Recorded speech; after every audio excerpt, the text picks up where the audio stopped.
ಬೆಳಗ್ಗೆ ಬೆಳಗ್ಗೆ ಎದ್ದು ಫ್ರೆಶ್ ಅಪ್ ಗಿಶಪ್ ಎಲ್ಲಾಗಿ ಸ್ನಾನ ಗೀನ ಎಲ್ಲ ಮಾಡಿಕೊಂಡು ನಾನು ಹೊರಟಿದ್ದು ಬನಶಂಕರಿ ಕಡೆಗೆ. ಸ್ವಲ್ಪ ಕೆಲಸ ಇತ್ತು ಅಂತ ಅಲ್ಲೇ ಆನ್ ದ ವೇ ತಿಂಡಿ ತಿಂದಿರಲಿಲ್ಲ ಅಂತ ಅಲ್ಲೇ ಹತ್ತಿರದಲ್ಲಿರೋ ಒಂದು ಪಾಕಶಾಲೆಗೆ ಹೋಗಿ ಒಂದು ಪೇಪರ್ ಪ್ಲೇನ್ ದೋಸೆ ತೊಗೊಂಡೆ.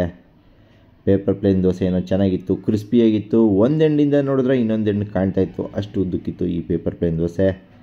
ಅದನ್ನೆಲ್ಲ ತಿಂದ್ಕೊಂಡು ನಾನು ಹೊರಟಿದ್ದು ಮಧ್ಯಾಹ್ನದ ಫುಲ್ ಮೀಲ್ಸ್ಗೆ ಅಂತಲೇ ಫೇಮಸ್ ಆಗಿರುವ ನಮ್ಮೂರ ಊಟ. ಇದು ಇರೋದು ಬನಶಂಕರಿ 3rd ಸ್ಟೇಜಲ್ಲಿ. ಇವರು ಕೇವಲ 50 ರೂಪಾಯಿಗೆ ನಿಮಗೆ ಫುಲ್ ಮೀಲ್ಸ್ನ ಕೊಡ್ತಾರೆ. ಅದು ಬಾಳೆ ಎಲೆ ಊಟ ಅಂತಲೇ ಹೇಳ್ಬೋದು. ಫಸ್ಟು ಒಂದು ಬಾಳೆ ಎಲೆ ಕೊಡ್ತಾರೆ, ನಾವು ಅದನ್ನು ನೀರಲ್ಲಿ ತೊಳ್ಕೊಂಡು ಕೂತಿರ್ತೀವಿ. ಅದಾದಮೇಲೆ ಉಪ್ಪು, ಉಪ್ಪಿನಕಾಯಿ, ಪಲ್ಯ, ಗೊಜ್ಜು ತಂದು ಹಾಕ್ತಾರೆ. ಅದಾದಮೇಲೆ 3 ಬಿಸಿ ಬಿಸಿ ಚಪಾತಿ ತಂದು ಕೂಡ ಬಡಿಸ್ತಾರೆ. 3 ಬಿಸಿ ಬಿಸಿ ಚಪಾತಿ ತಿನ್ನೋಷ್ಟರಲ್ಲೇ ನಿಮಗೆ ಅರ್ಧ ಹೊಟ್ಟೆ ತುಂಬೋಗಿರುತ್ತೆ. ಅದಾದಮೇಲೆ ಅವರು ಅನ್ಲಿಮಿಟೆಡ್ ರೈಸ್, ಅನ್ನ ಸಾಂಬಾರು, ಅನ್ನ ರಸಮ್ಮು, ಅನ್ನ ಮಜ್ಜಿಗೆ ಕೂಡ ತರ್ತಾರೆ. ಪದೇ ಪದೇ ಬರ್ತಾರೆ, ಹೊಟ್ಟೆ ತುಂಬ ಬಡಿಸ್ತಾರೆ.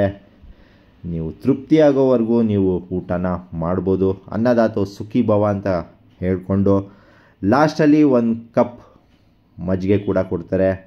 ನೀವು ತೃಪ್ತಿಯಾಗಿ ಕುಡ್ಕೊಂಡು ಬರ್ಬೋದು. ನನ್ನ ಪ್ರಕಾರ ಇಡೀ ಬೆಂಗಳೂರಲ್ಲಿ 50 ರೂಪಾಯಿಗೆ ಫುಲ್ ಮೀಲ್ಸ್ ಕೊಡುವ ಏಕೈಕ ಹೋಟೆಲ್ ನನ್ನ ಪ್ರಕಾರ. ಈ ಹೋಟೆಲ್ನ ಕಂಪ್ಲೀಟ್ ಅಡ್ರೆಸ್ಸು ಡೀಟೇಲ್ಸ್ನ ನಾನು ಕೆಳಗಡೆ ಡಿಸ್ಕ್ರಿಪ್ಷನ್ ಬಾಕ್ಸಲ್ಲಿ ಹಾಕಿರ್ತೀನಿ. ನೀವು ಒಮ್ಮೆನಾದರೂ ಬನಶಂಕರಿ ಕಡೆ ಹೋದರೆ ಈ ಹೋಟೆಲ್ಗೆ ಮಿಸ್ ಮಾಡದೆ ಹೋಗಿ ಟೇಸ್ಟ್ ಮಾಡಿ ನೋಡಿ. ಟೇಸ್ಟ್ ಅಂತೂ ಸೂಪರಾಗಿರುತ್ತೆ.